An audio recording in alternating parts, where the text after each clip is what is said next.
Во нашата држава станува многу нормално некој да премине од една во друга партија, а не е нормално некој да сака да стане независен советник или градоначалник.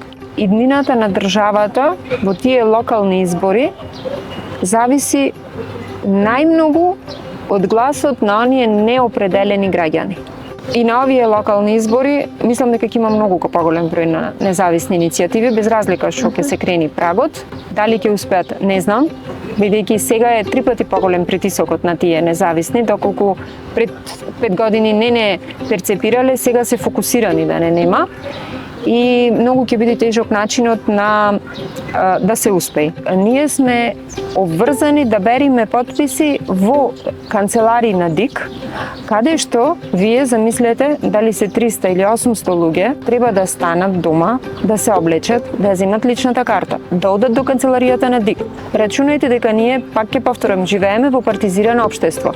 Тие луѓе, доколку работат во државно, истите ќе бидат подложни на притисоци. Истите ќе бидат сликани, ќе бидат пријавувани, се плашат. Да не зборувам дека на најголемиот дел од тие луѓе, бидејќи еве во Битола подрачната канцеларија на ДИК се наоѓа во центар на град, им треба превоз. Значи некој треба да ги земи, да ги донеси и да ги врати.